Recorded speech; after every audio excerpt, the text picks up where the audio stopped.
Võrumaa liikluses on tänavu elu kaotanud juba 4 inimest ehk 2 korda rohkem kui mullu kogu aasta jooksul.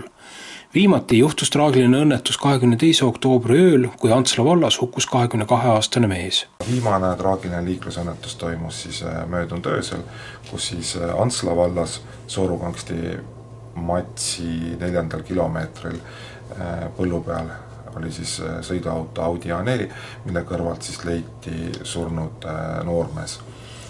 Esialgsete menetlustoimingutega on kogutud sellised tõendid, et võis lennata auto aknast välja ja turvavööri kinnitamata. Et kui turvavöö oleks kinni olnud, võimalik, et oleks veel elus? Jah, et kui turvavöö oleks kinni olnud, oleks ta veel meie hulgas olnud. Kõige traagilisem kuu liikluses oli juuli, kui Võrumaal hukkus õnnetuse tagajärjel 2 inimest. Neist ühe puhul sai saatuslikuks autojuhi üleväsimus ning teisel puhul raske alkoholijoove. Esimene raskem traagiline liiklusõnnetus juhtus siis 1. juulil käesoleval aastal, kus siis Puusepa küla lähistel Võru vallas sõiduauto ja veoauto kokkupõrge toimus, mille käigus siis hukkus noor inimene. Et selle menetlus on tänaseks lõppenud ja menetluse käigus siis tuvastati, et liiklusõnnetuse põhjustas siis sõiduauto juht. Järgmine liiklusõnnetus toimus siis Võru maakonnas Osula küla lähistel 19. juulil, kus siis põllu pealt leiti siis mootorroller ja rolleri kõrvalt siis meesterahva surnukeha. Et ka see menetlus on tänaseks lõppenud ja kohtuarstlik lahang andis meile teada, et mootorrollerit siis juhtinud meesterahvas oli raskes joobes ja surma põhjustasid siis avariil toimunud vigastused.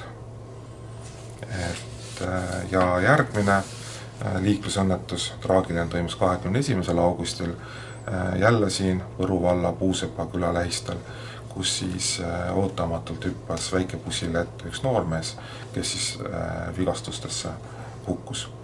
Ja see menetlus on hetkel veel, või see kriminaalmenetlus hetkel veel käib ja selle kohta siis hetkel ei oska öelda, kas ta oli joobes või ei olnud. Selle aastal on hukkunuid Võrumaa liikluses 2 korda rohkem kui terve eelmise aasta jooksul kokku, et mida nüüd politsei poolt oleks võimalik veel ette võtta, midagi teha, et vähendada hukkunute arvu?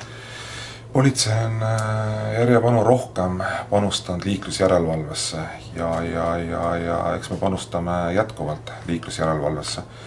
Et täna me ei tea 2 traagilise liiklusõnnetuse puhul, kas selle põhjustas nüüd alkohol või mitte.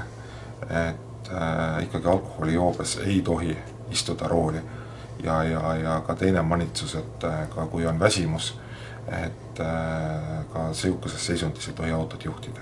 Ka meil on plaanist nüüd Võrumaa autokooliga alustada programmi, et algajatele juhtidele siis rääkida põhjusi, miks võivad toimuda liiklusõnnetused, mis on need tagajärjed, näidata videofilme nendest traagilistest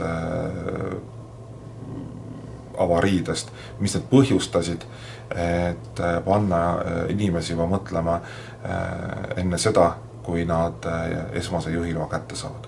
Sügis on käes, pimedad õhtud, pikad pimedad õhtud, mida inimestele soovitada, et liikluses ellu jääda? Et ikka helkur, see on kõige odavam elukindlustus. Et palun tehke ennast nähtavaks, eriti kohtades, kus on pime, ärge astuge ootamatult auto ette, sest pimedas autojuht ei pruugi teid näha. Et eriti veel see, kus täna ei ole lund maas, pimedus neelab kogu valguse, kui te olete tumedates riietes, siis juht tõepoolest ei pruugi teid näha. Et palun kasutage helkureid,